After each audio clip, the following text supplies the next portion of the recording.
It's time now on KROS for Financial Focus, brought to you by NelsonCorp Wealth Management. The opinions voiced in this show are for general information only and are not intended to provide specific advice or recommendations for any individual. Any indices mentioned are unmanaged and cannot be invested into directly. Registered representative, securities offered through Cambridge Investment Research Incorporated, a broker-dealer, member FINRA, SIPC. Investment advisor representative, Cambridge Investment Research Advisors Incorporated. A registered investment advisor, Cambridge and NelsonCorp Wealth Management are not affiliated. Cambridge does not offer tax advice. Now here's today's Financial Focus program. Well, we have Dave Nelson in studio. It's been a while. April 2nd was the last time we saw David here in studio. We got a lot of interesting things to talk about. First of all, one of your idols, Warren Buffett, the Oracle of Omaha, is stepping aside. Big news. I think a lot of people were surprised by this. I don't know exactly. I can't remember his age. He's in his 90s, and he's done a remarkable job as far as out in Omaha and made people a whole bunch of money if they were patient and disciplined and hung with him.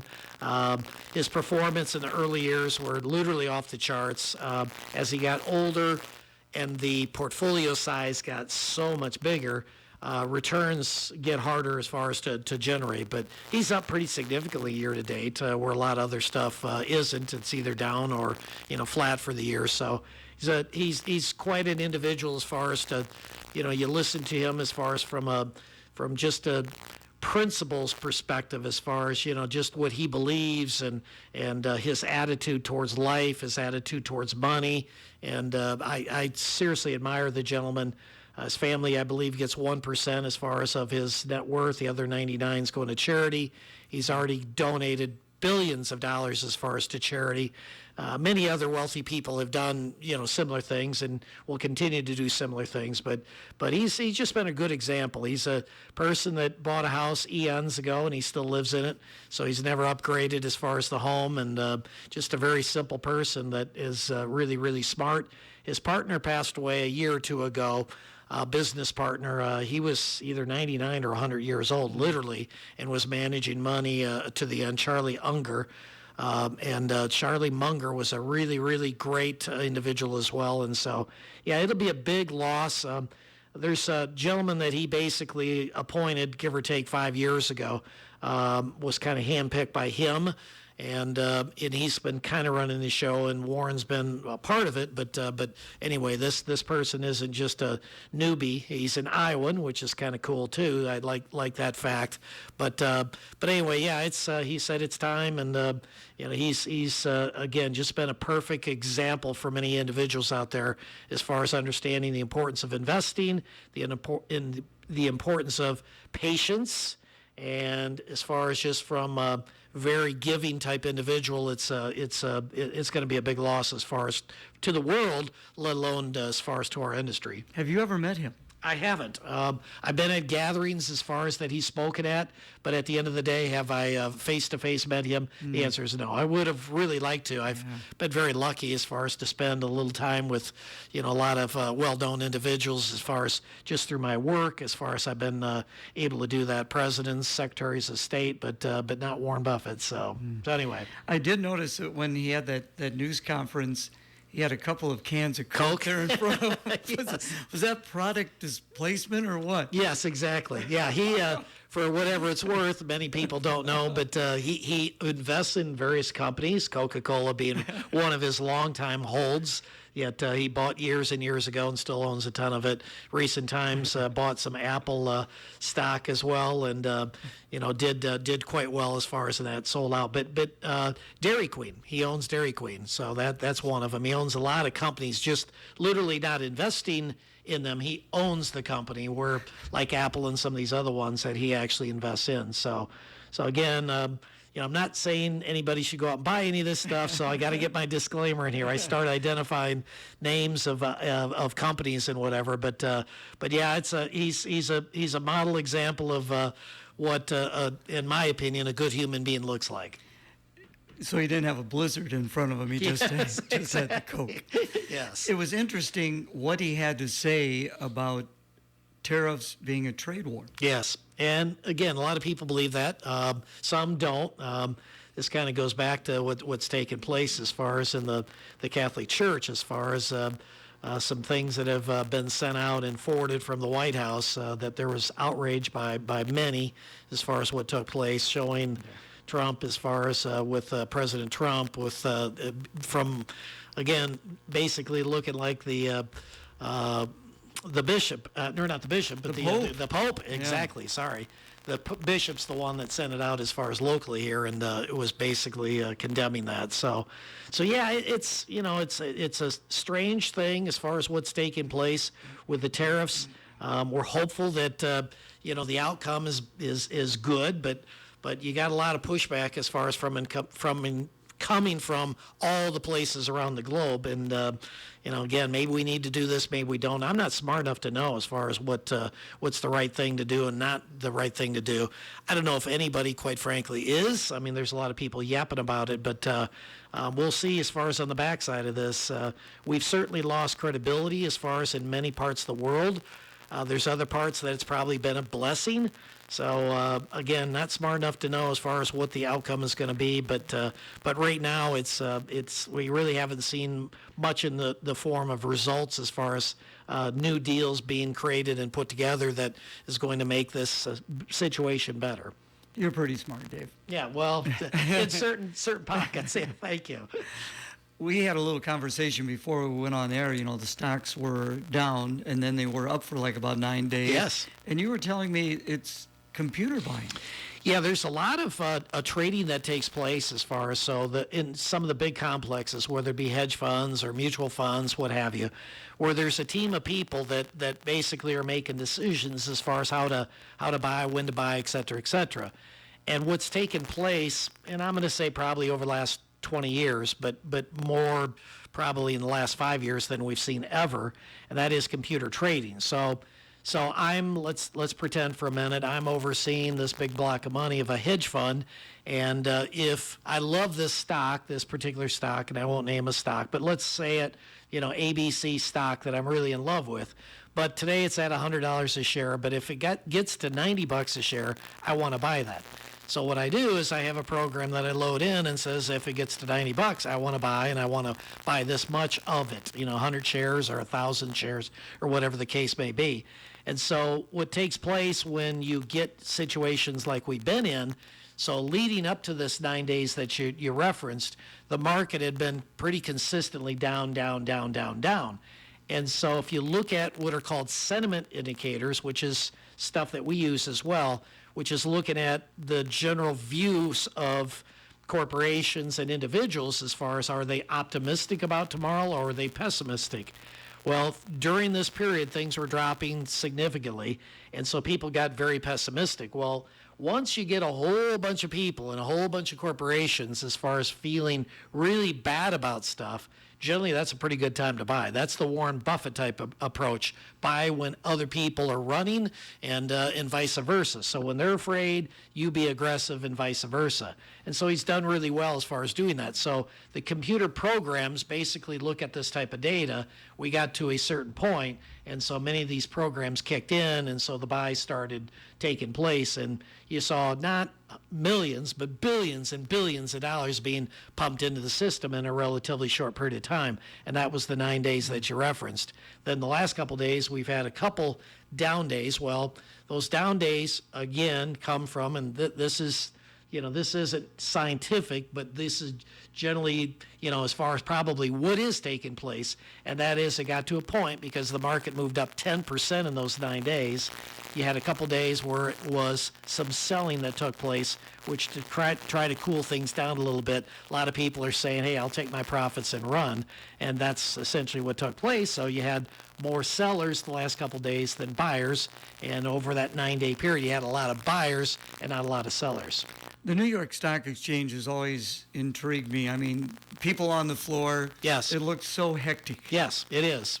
It is chaotic down there, and I've been blessed as far as to be able to do that. This is probably now 20 years ago, back when it was more individuals. Today you see a fraction of the people on the floor that you saw 20 years ago because a lot of it is being driven by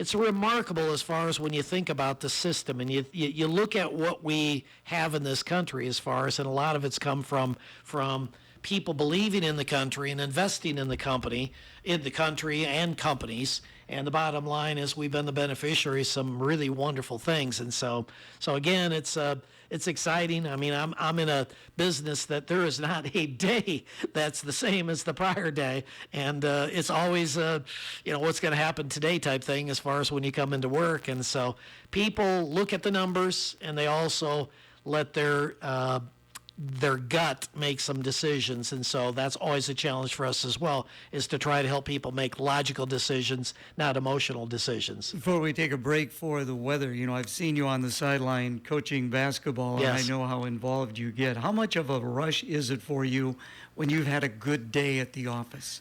As good as anything. It really is. And again, it comes back to, we've had a whole bunch of people entrusting us with their tomorrows, as far as financial tomorrows. And when things work, it's a win-win. And so we basically are a fee-based operation. And when clients succeed, we succeed with them. And when clients suffer, we suffer with them. And so, yes, it's exciting. And as I think I shared last time, we have been sitting heavily on the sidelines with a whole bunch of money.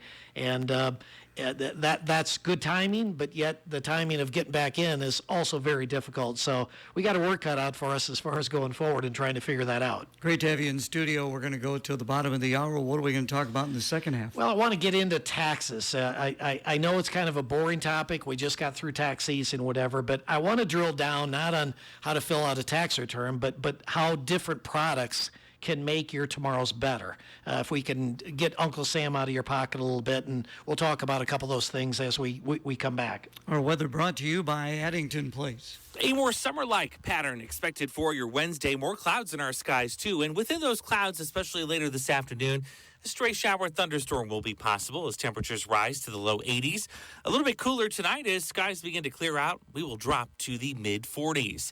With your Storm Track 8 weather impact forecast, I'm meteorologist Andrew Stutzky. Right now, we're in the mid-60s, looking to get to the upper 70s with fair skies and light winds. Our update brought to you by Addington Place. At Addington Place of Clinton, their all-inclusive memory care means peace of mind for families. No surprise fees, just compassionate, personalized care. They provide 24-hour nursing, daily grooming and bathing assistance, secure outdoor recreation, engaging activities, and 3 freshly prepared meals a day, all included. With a blend of holistic and science-based approaches, they support seniors living with Alzheimer's and other memory challenges in a safe, enriching environment. Call 563-219-7237 or visit addingtonplaceofclinton.com to schedule a tour. Addington Place of Clinton, where every moment matters. Going to continue now to the bottom of the hour with Dave Nelson. He wants to talk taxes. Yeah, boring subject. Sorry, folks, but it's if you listen and listen intently, I think we can learn a few things together here. So, I mean, big picture, what it is getting folks to understand there's essentially different tax brackets. And I think most people know that. But what I don't think a lot of people get is the difference between ordinary income and capital gains rates. So ordinary income for probably the bulk of the listeners out there is probably neighborhood of 15%. So I work at an employer and I make X number of dollars. I'm coughing up so much, give or take, let's say 15% of that goes to Uncle Sam. Or, on the other hand, I'm retired and I have CDs as far as in the bank, and I made for the year $5,000 in interest from that. Well, that's defined as ordinary income as well. Again, taxed at, in my example here, a 15% bracket. But if there was a way to define that as far as not as ordinary income, but have an investment that codes that and is able to code that in such a way that that's a capital gain asset, the tax rate for those people that were in a 15% bracket for ordinary income, it's a 0% rate for capital gain if a person, married couple, 90 grand give or take and below. So let me get this straight, David. I can make, so I bought a stock, I sold the stock, I made 10 grand on it. That 10 grand put my income, let's say, at 50,000 for the year. You're telling me that gain would be taxed at 0% tax bracket, and that's exactly right. So the key is, again, coming back to understanding ordinary income tax rates versus capital gain. So capital gain assets typically are something like stocks is probably the easiest example. Capital gain could be from land. I bought land at $1,000 an acre and I sold it at $2,000 an acre, and I had a capital gain of $1,000 per acre. That would be taxed for most individuals. Again, at 90 grand and below, and a married couple, that would be taxed at a 0% rate. And so again, most people just think that, taxes are inevitable and, tax rates are the same, blah, blah, blah. No, they're not. And it's important to understand, as far as under current law, that capital gains and ordinary income rates are different. And they're significantly different for most people that are out there listening right now. Now, if you have an income of, $1 million plus for the year, you're not going to see as big a spread percentage-wise. But if a person is, give or take 100 grand and below, you should be listening and paying attention to this, because there are things that you can do as far as to shrink your tax liability, legally shrink your tax liability. We've said it for years, as far as people think that, rich people don't pay taxes. They do pay taxes, but oftentimes it's at a lower rate. Warren Buffett's a perfect example. We started out talking about him earlier. He likes to state that because his income comes from Berkshire Hathaway and it comes in the form of a capital gain or a dividend from that's taxed at a much lower rate than, in his example, than his secretary is paying at an ordinary income rate. And it doesn't seem right, and it probably isn't right, but it is legal. And at the end of the day, there's a lot of people out there that are taking advantage of this. So we spend a lot of time talking to people about CD alternatives and saying the CD that most individuals own today is being taxed at, again, probably for many individuals out there, 15%, 20%, somewhere in that ballpark. That's probably the bulk of the individuals out there. But if I could convert that, have a similar type of investment as far as something safe and I don't have to lay awake at night and worry about it, and I could have that taxed at a 0% rate, or basically half of what the ordinary income rate would be, I think there'd probably be a lot of people that would be interested in something like that. So it's legal, folks, is I guess the point I'm trying to make. And I think we need to open up our eyes as far as to the reality of this, and just not say, well, taxes are, it's inevitable and I'm going to have to pay and, whatever. There are things that can be done to shrink your tax liability. And most people, again, are oblivious to that. And so we like to spend some time talking to people about it. I get it on the surface, it's confusing, but hang with and just realize that there's two different levels. And ordinary income is where most people find themselves. And I want to get you to understand that dividends and capital gain can be taxed at half the rate or even zero, as far as for many individuals. Again, visiting with Dave Nelson of NelsonCorp Wealth Management. Of course, you brought Tax Solutions on. Do they refer you to somebody, hey, maybe we can help this person out with their taxes? Yes. It's a big part of what we do.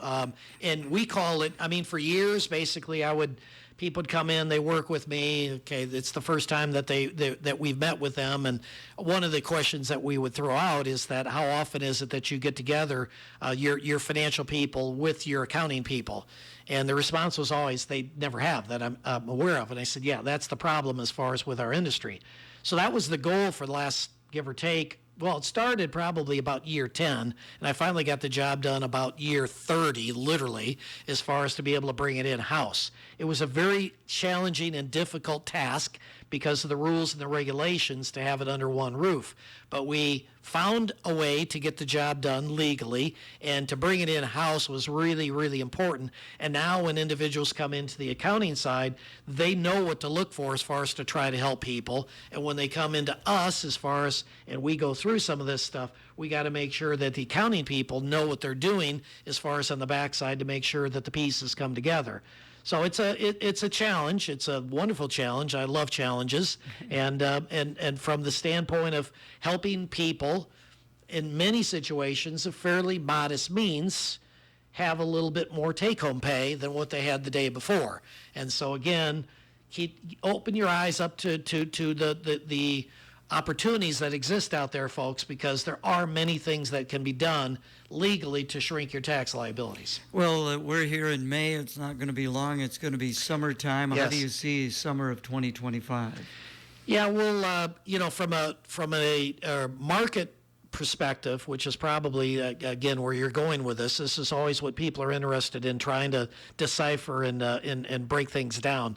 What's interesting, and we brought this up probably now a solid year ago, we started talking about the gap between the markets in the U.S. versus the markets abroad.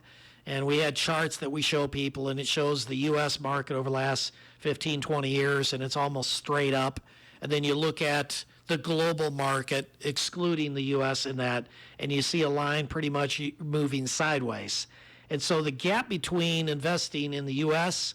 and abroad for the last, again, 15, 20 years has been an enormous spread between the two.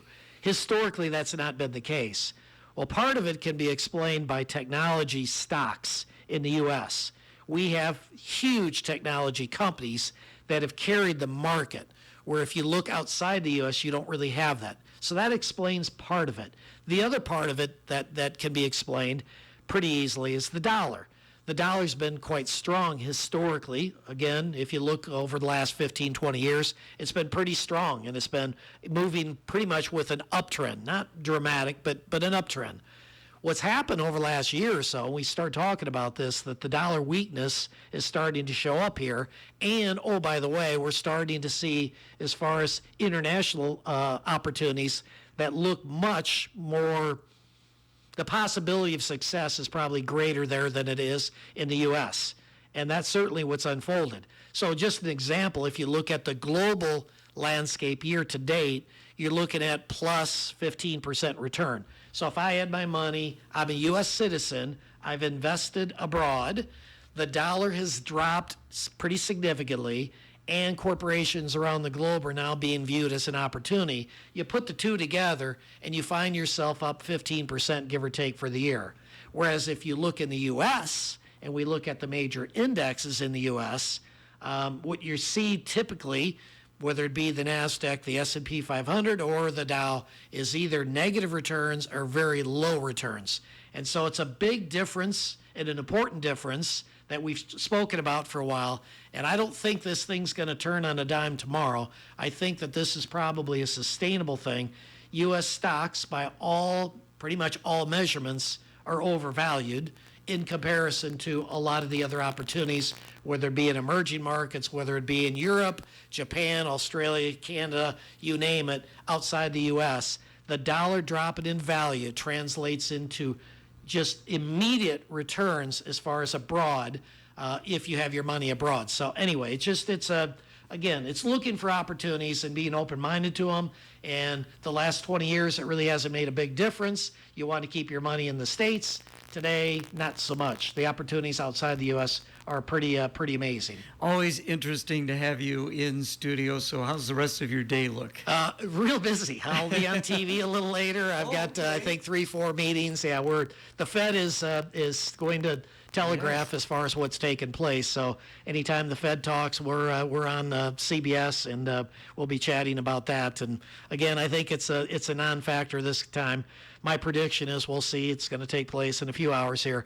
But our prediction is no change. The Fed will just sit quietly on the sidelines. There's just a lot of uncertainty whether we're going to go into a recession or whether we have inflation. I mean, try that on for size as far as if you're the decision maker there. So we think they'll be very quiet and not say much. Thank you very much for coming in. Thanks, Gary. Financial Focus is a production of NelsonCorp Wealth Management in Clinton and Davenport. The opinions voiced in this show are for general information only and are not intended to provide specific advice or recommendations for any individual. Any indices mentioned are unmanaged and cannot be invested into directly. Registered representative, securities offered through Cambridge Investment Research Incorporated, a broker-dealer member FINRA SIPC. Investment advisor representative, Cambridge Investment Research Advisors Incorporated, a registered investment advisor. Cambridge and NelsonCorp Wealth Management are not affiliated. Cambridge does not offer tax advice. For more information, visit our website, at www.nelsoncorp.com. Right now.